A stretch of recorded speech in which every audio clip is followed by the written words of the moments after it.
Thank you so much for joining us for our podcast here first. It is designed to help you, the people at Chester First Baptist Church, know what's going on. Just a way to tell you a little bit about what we're doing. And as always, I'm joined with Senior Pastor, Dr. Mike Fogerson. What up, buddy? It's good to see you. We've got some special guests with us today. We have got some very special guests. Yes, we do. We have Miss Jamia and Mr. Bob Goldsmith. Very good. Round of applause. Very good. Much needed. And they're very active here at the church, and they're even more active now than what they ever have been. So, Bob, what do you do here at the church? Well, I do a little bit on the soundboard, mixing for the worship. That's Very good. Jamie, what do you do? Whatever is needed. Whatever is a good needed. answer.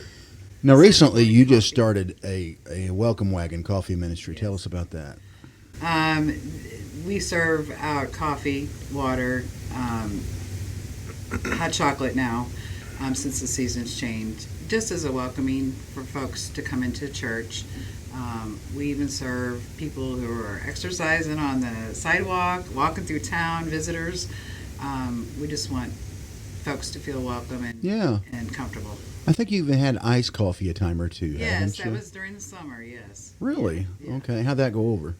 It went over really well, a lot better than I thought that it was going to. I just did it originally for Father's Day, Okay. and but folks really liked it. So Sharon brought in some donuts from Heckley's on Sunday. Yes.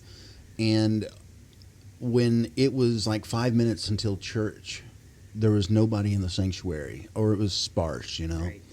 And it come to find out, I found out where everybody was. They were- They were in front of the church, drinking coffee and Yes. eating donuts. Yes. What a testimony that is to people that drive by, see that we're a community. You know, we're talking to one another. We're great to see each other. We're happy to see each other, you know, on the weekends, on Sundays. right. And that's just cool. Whereas before everything was inside in the fellowship hall, which is good, but it's kind of everybody outside just kind of relaxed and just enjoying themselves. So Yeah, it's kind of nice. getting ready to go in and Looking like common folk. right. Enjoy the service and Yeah. get nourished that way as well. Yeah, I think it's cool just to see them connecting. Absolutely. Yes. Absolutely.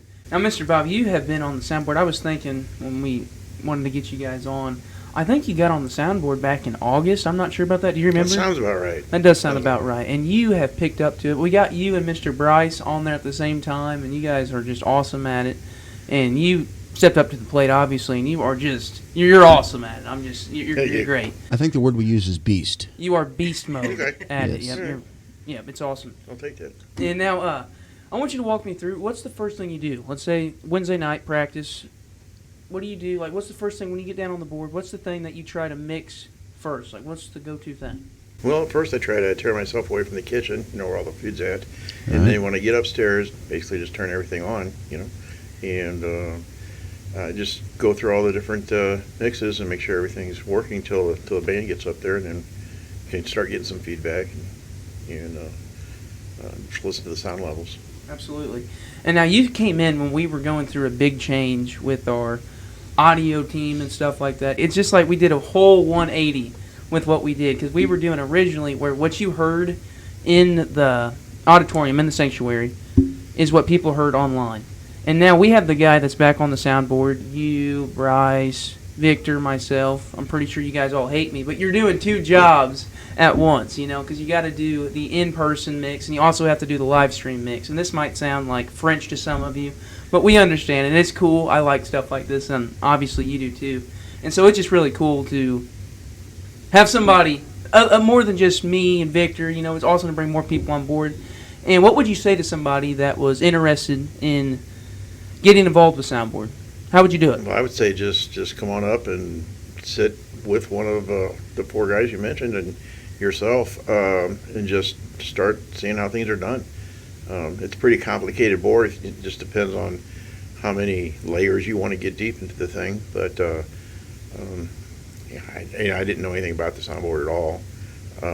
You just do a little side to, and thank God for YouTube. That's the truth right there. YouTube is a good thing for that. Yes. You know what would be cool if we had a woman who would step up and say, I'd like to learn how to do the soundboard. I think that would be great. Good Absolutely. balance. Yeah. So maybe they could come and step up as well.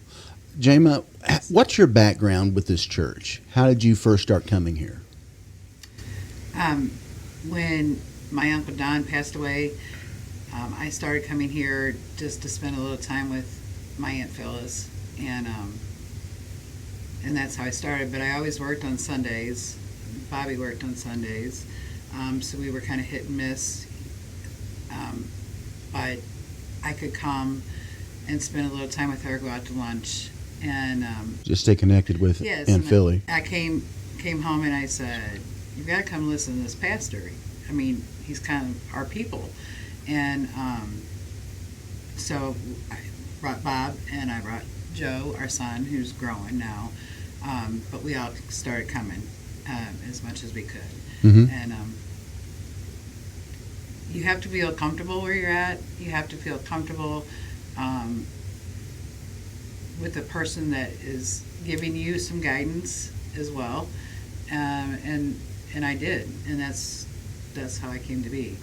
And you've been stuck with me now for Right on. many years. So Like Huey Lewis said, I'm happy to be stuck with you. right, All right. got laid off, and then now I don't work Sundays anymore. So with the pandemic, so that was a blessing. It was something that it was my push Right. to move me on. So Gotcha. I needed that. You're active. I mean, every time we have anything, Bob and Jamie are here.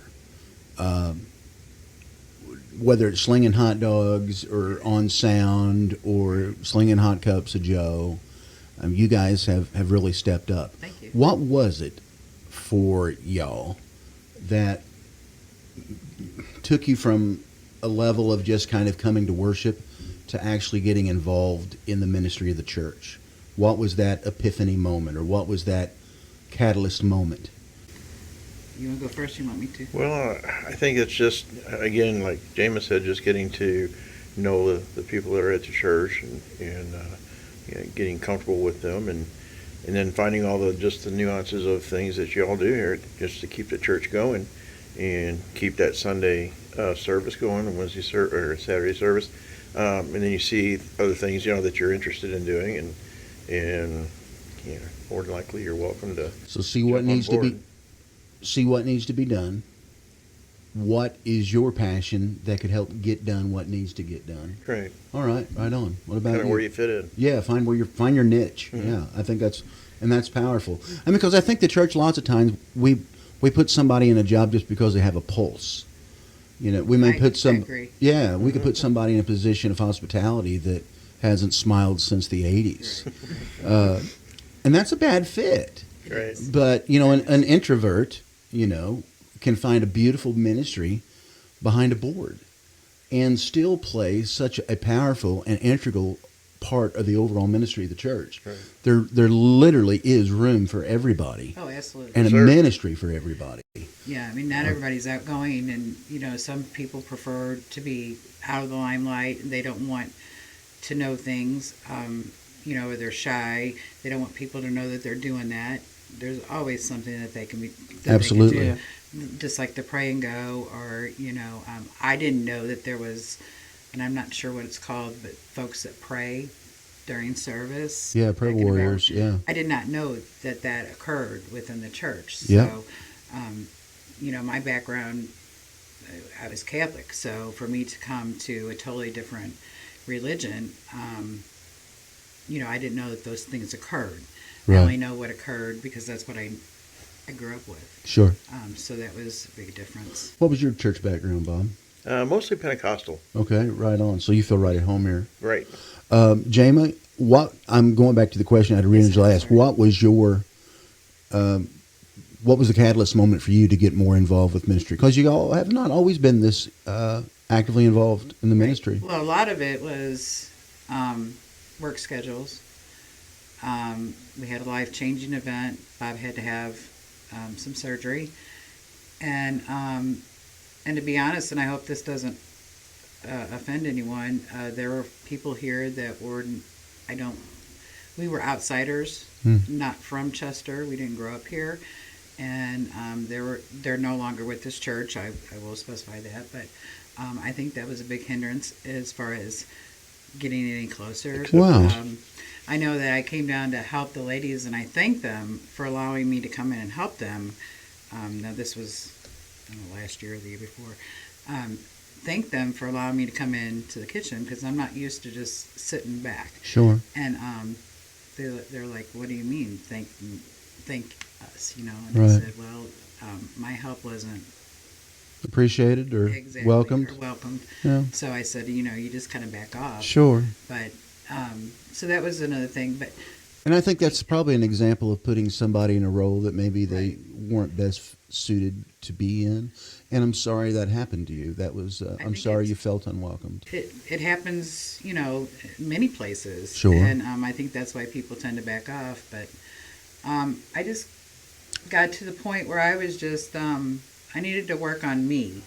And I remember you saying it that. was the outside services, the drive-in services. I started driving over by myself. Uh-huh. And I'm like, this is what I need. This is for me. This isn't for my husband or my child or anyone else. This is about your for relationship me. and God, yeah. Yes. So that was a driving force. Okay. So Right on. Very Sure. good. You got any more questions? I ain't got nothing else. I have one more. What's your thoughts on Larry Smith, Bob? Maybe in small doses. I think Yeah. he's overrated. Yeah, could be. Jamie, do you have any opinion, or would you I just love rather Mr. Larry. in small doses? Right, I agree. I sit all so right. close to him at the meal. I don't want to really go out on a limb. I understand. So Yeah, He scares me a little. Right. He's okay. he's okay. Poor Mr. He's okay. Yeah. He's short. Yeah. He is. All right, well, that's it. All right, well, thank you so much for watching us. This podcast is brought to you by Chester First Baptist Church. Their vision is to love God, love people, and they're trying to live like Jesus. Thank you so much for joining us. We have service this weekend, Saturday night at 5 p.m. and Sunday morning at 10:30. Hope to see you there. Thank you. God bless.